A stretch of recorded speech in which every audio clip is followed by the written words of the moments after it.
Well, hello there, and welcome back to Hermitcraft Season 10. Kind of. Today, I am back on the Hermitcraft Season 10 world download to add another build to a hermit's base, and my victim of today is none other than the Mumbo Jumbo, the lovely robotic base behind us. This is probably my favorite base he's made. I've watched him since Season 6, and I love all of his builds, but this one tops it all. If you have a keen eye, you might be able to spot what I added. It's nothing big, but I tried to do what Mumbo does and include a story for why my build even exists here in the first place, like Big Ron's. Where is it? Where is it? Is that it? I can't see. But Big Ron's, has a backstory, has a character. We know why the building exists, so I did that for mine too. Let me know in the comments if you can see my build right now. I love how everything is automated and moving and alive, all of the little details. It's so cool. So I have been a bad YouTuber and I did forget to press record on flashbacks. So, oh, ow. Everything is going to be kind of a first person perspective, which isn't ideal, but we can work with it. And at the end, I'm going to throw in maybe a little bit of redstone practice since this is the Mumbo Jumbo episode. It's only fitting. I never touch redstone. On stream, I tried to figure out how to make some sort of automatic light timer just to add some blinky blinkies to my build, and it was an embarrassment to say the least. Ha! What the Sigma? Oh my gosh. Okay, that's on. What'd I do? Bro, what's crazy is I could have just gone, but instead, I placed an observer, a comparator, a repeater, a whole redstone block, and a sticky piston. Dude, oh my goodness. But all that yapping aside, without further ado, let's get into the building. See you there. Okay, so first off, I started by scouting out the area I wanted to build in. It was a little hard to figure out where to build because everything is laid out so strategically, but I found a spot and ended up choosing my block palette right away. I wanted these blocks to match the vibe of what he already had, of course, but I also wanted it to stand out because I knew I wanted this building to have its own little story of who lives here and why and what are they doing, stuff like that. I'm happy with the blocks I ended up choosing. I think I got it to look good in the end. I really had no game plan going into this whatsoever. I just knew I wanted it to be sort of asymmetrical, not too even. I knew I wanted some organic shapes, a lot of asymmetry, just kind of throwing things out there and seeing what happened. I used stairs and a fireplace before on an old build of mine, and I liked how it added indents, so I did that here for texture.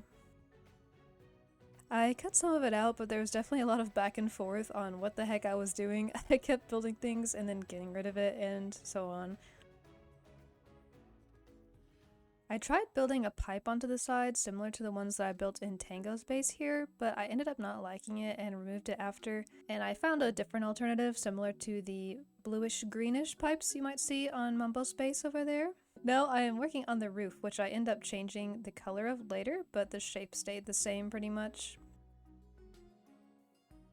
At this point, I was adding some details and surrounding things around the base. Tried a little fireplace situation going on. I knew I wanted some moving smoke somewhere, and I thought maybe that made sense. Maybe he burns wood, or somehow it counts as fuel?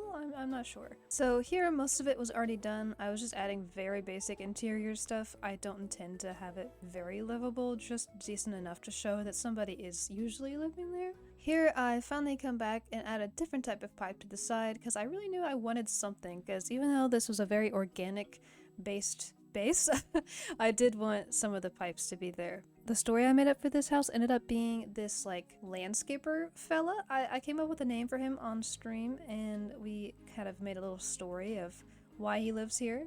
Mumbo has all these lovely trees and foliage all around. Who's maintaining it, right? So thus became Lance the landscaper. That is who lives in this lovely little house. I imagine he's kind of standoffish. Maybe he does all the landscaping, all of the hard work in the night when nobody's around. And then, he just kind of slinks back up to his base and nobody really sees him. But they all have an appreciation for Lance. He does hard work.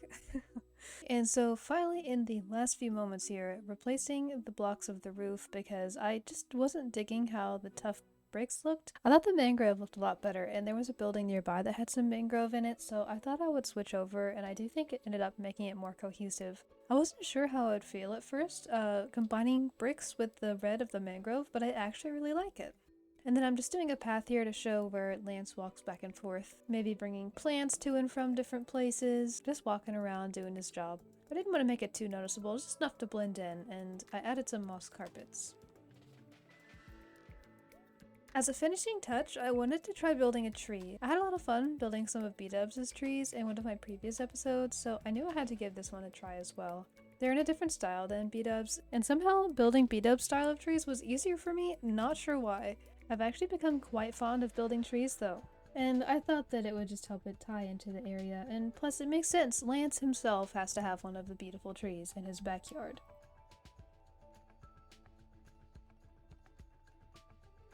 Now here, I'm writing on the sign. I made a lot of the letters missing to suggest age, or maybe it was overgrown with moss. I wish there was a way to do that on signs, so we'll just have to imagine. Also, surprise, I've been calling him Lance the whole time, and I named him Louis on stream. Maybe maybe Lance is his first name, Louis is the middle name. Maybe that's his business name. Who knows? He's an enigma. We'll never know. So yeah, Landscape Louis, established 1994.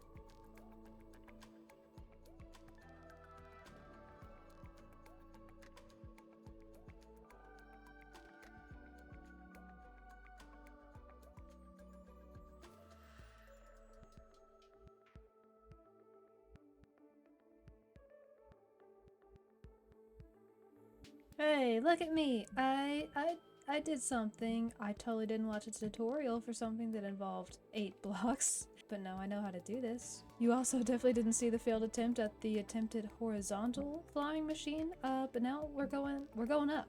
There's nowhere to go but up. And with that, as we disappear slowly from the base behind us, I'm gonna say goodbye. If you enjoyed this video, please give me a like and leave a comment. Oh, there's clouds. Okay.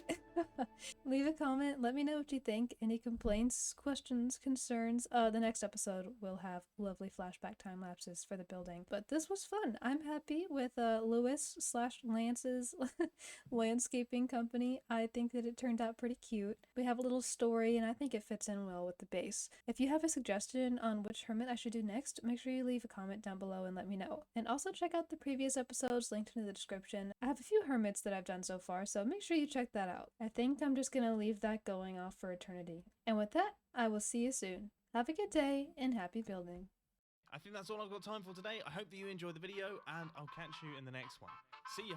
Or not really. I mean, I'm still here. It's outro time. It is outro time. Outro time. It is. It's outro time. Outro time. Outro time. It is. It's outro time. It is outro time. Outro time. It is. It's outro time. Outro time. Outro time. It is.